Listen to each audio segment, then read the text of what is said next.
ถ้าว่าเจ้ากำลังเรียนภาษาอังกฤษอยู่ต้องเบิ่งวิดีโอนี้พยายามฟังอาจารย์เว้านะอาจารย์จะมีการอธิบายไปเรื่อยๆโอเคประโยคที่1นะ I'm at work I'm at work I'm at work แปลว่าข้อยยังอยู่บ่เฮ็ดเวียกอยู่ตัวอย่างนะข้อยอยู่โรงเรียนก็ว่า I'm at school นะข้อยอยู่ตลาดก็ I'm at the market โอเคต่อไป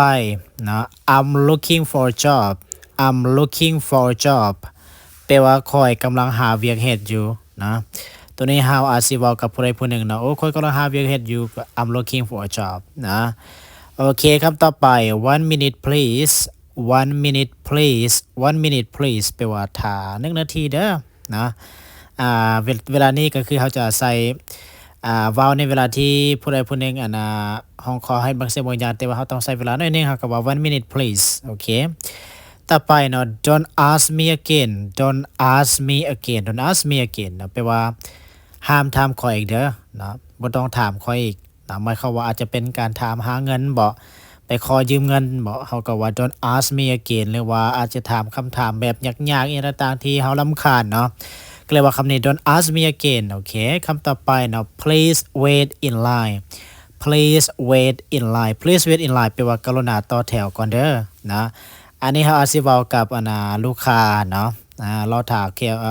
ต่อแถวก่อนนะ please wait in line โอเคต่อไปเนาะ for sure for sure for sure อันนี้แปลว่าแม่นแล้วแน่นอนอยู่แล้วเนาะอันนี้เวลาเฮาจะใส่กับตัวใดตัวหนึ่งที่เฮาบ่งบอกว่าการเรียนภาษาอังกฤษเป็นการพัฒนาตัวเองอย่างหนักนะถูกต้องเฮาก็ว่า for sure แม่นแล้วโอเคต่อไปมัน shut up shut up shut up แปลว่าหุบปากซะห้ามเว้าบ่ต้องเว้าซะเว้าแล้วอันนี้เฮาเว้าเวลาที่ว่าผู้ใดจมอยู่ตลอดนะเว้าไปเว้ามาอยู่หั่นเฮาก็ว่า shut up พอละโอเคต่อไป I haven't told anyone I haven't told anyone I haven't told anyone นะแปลว่าข้อยยังบ่ได้บอกผู้ใดหรือว่าข้อยยังบ่ได้บอกไผหมายความว่าอาจจะเป็นเรื่องความลับบ่หรือว่าเรื่องเฮาเฮ็ดผิดบางสิ่งบางอย่างบ่เฮายังค้างคายบ่กล้าบอกเขาเจ้าก็ว่า I haven't told anyone ต่อไป I'm getting hungry I'm getting hungry แปลว่าข้อยเริ่มจะหิวข้าวแล้วตัวอย่างว่าข้อยเริ่มจากนอนแล้วก็ว่า I'm getting sleepy โอเคแล้วข้อยเริ่มจะเมื่อยแล้วก็ว่า I'm getting tired โอเคต่อไปเนาะ Are you there Are you there Are you there แปลว่าเจ้ายังอยู่นั่นบ่เนาะสิเป็นเวลาที่เฮาใช้ว่าตัวนี้ก็คือเวลาที่เฮาล้มกันบ่ล้มสายอยู่แต่ว่าเฮาบังเอิญมีการเฮ็ดนั่นเฮ็ดนี่หน่อยนึงหั่นนะแล้วกลับมาก็เลยถามว่า Are you there ยังอยู่นั่นบ่โอเคคำสุดท้ายเนาะ Let's go for a walk Let's go for a walk Let's go for a walk แปลว่าไปยังเรียนนำกันแล้วไปยังโลนำกันนะไปยังโลกันเถาะจังซี่นะโอเค